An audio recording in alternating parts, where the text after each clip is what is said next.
Welcome, folks, to the next edition of CIOs and Bow Ties. Just continuing, trucking along here. Excuse the pun. You'll find out about that more in a second. But this is your CIO, Greg Silverman, speaking. And, I've been saying for a while that we're facing some kind of distressed credit cycle ahead of us. I don't know when that's going to occur. I don't know what's going to precipitate it. But every day when I read about the level of debt issuance out there, it does make me think that there may be some holes or cracks in the proverbial credit space. So on the line today, I've got a credit expert for us, a restructuring and turnaround expert, that is. I've got Adam Cohen, who's the CEO of J&J Cohen, a restructuring and turnaround firm in Atlanta, Georgia. He has advised on numerous restructuring transactions, predominantly in the small and medium enterprise space, which is where I think the predominance of private credit has been issued. He has a diverse background in finance, operations, M&A. He's worked in the transportation and logistics industry, digital media, manufacturing, and consumer product industries, as well as in a number of nonprofits. Mr. Cohen was formerly the CFO of Mosaic Investments, a private equity firm in Atlanta, where he led the finance, operations, legal, and HR aspects of a 37-unit Arby's franchise located in the Southeast, and I know we'll get into some more details around that.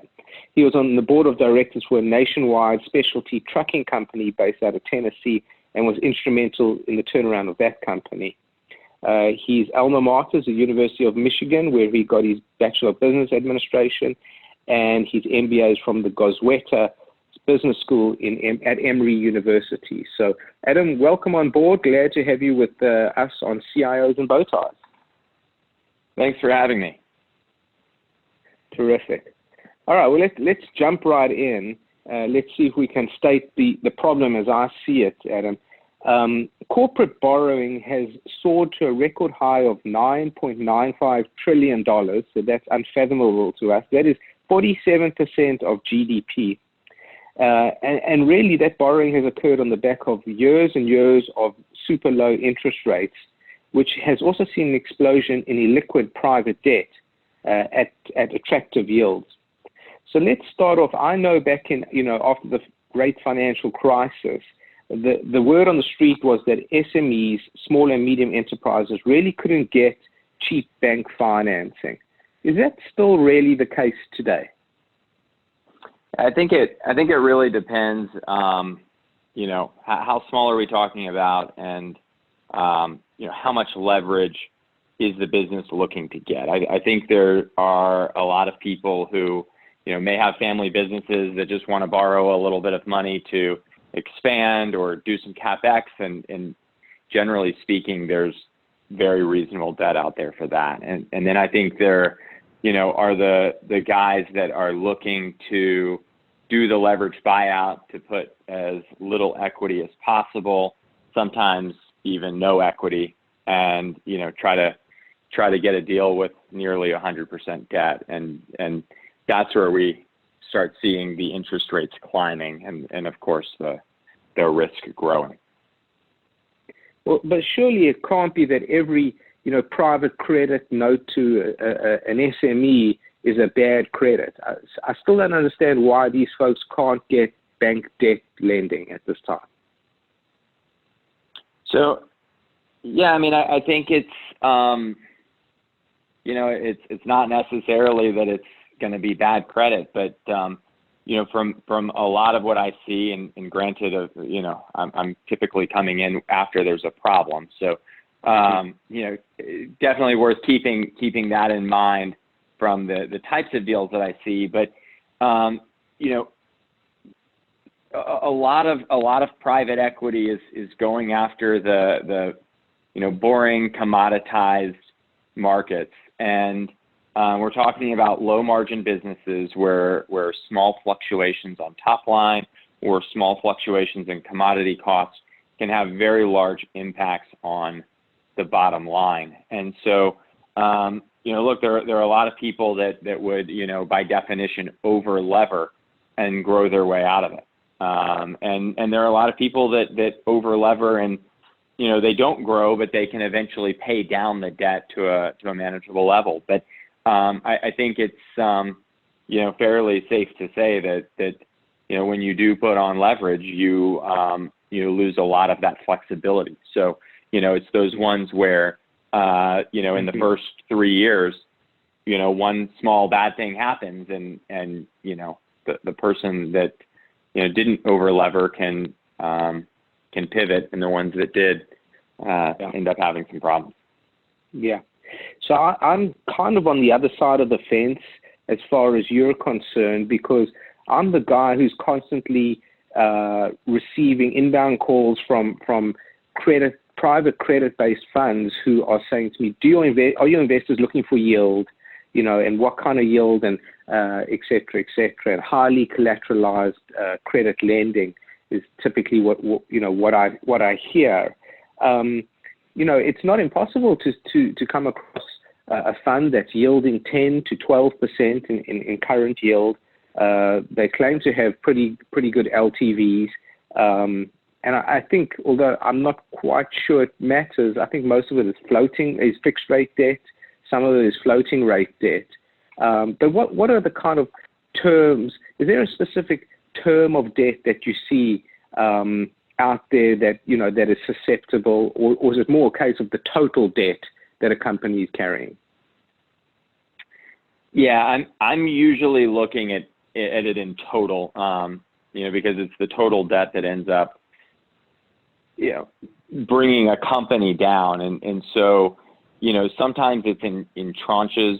The senior lender can be fairly prudent, but if they're not watching out for what the sub debt is doing, it can obviously still cause a lot of distress. And so I've been in deals where the revolver is fully collateralized, but then there are CapEx loans underneath it that don't really have the coverage, and then there may be other debt being serviced below that, and even to the point where against the loan covenants there are merchant credit advances and things like that going on that are at fairly astronomical rates, and typically by that point it gets harder and harder to save. Okay. So I know that a large preponderance of debt, or the availability of debt, normally leads to bad things. You've been in, the restaurant franchising business. You've been in the trucking business. I guess you've seen a lot of different businesses. Can you give us some examples of where you've seen SMEs use debt correctly and use debt incorrectly, as opposed to, being prudent and kind of, hoping and praying that they get out of the problems that they're in? Yeah, I mean, I think it's worth noting.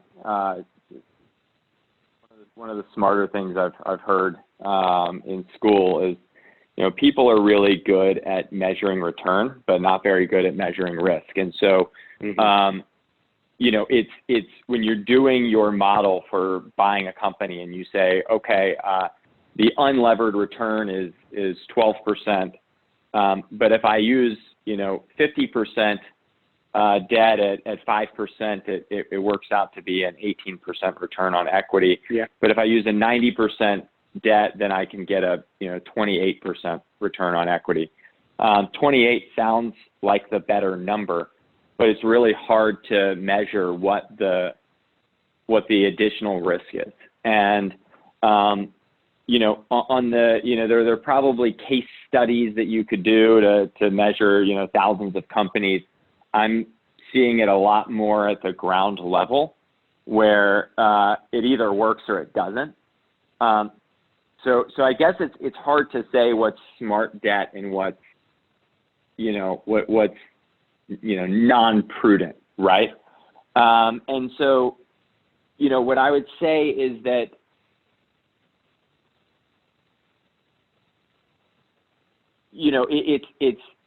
it's not prudent when you don't grow out of it and things go bad. But there are a lot of companies. One of the first deals we did, we used a lot of leverage, and we bought some restaurants, and the restaurants did really well, and we paid down the debt, and the EBITDA grew, and we look like heroes.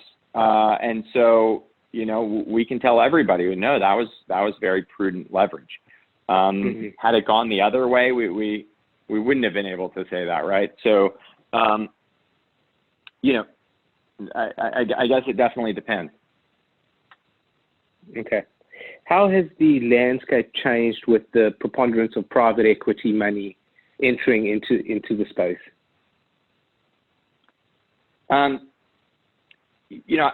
heard a lot about private equity being very flush with capital and putting additional equity, over-equitizing deals.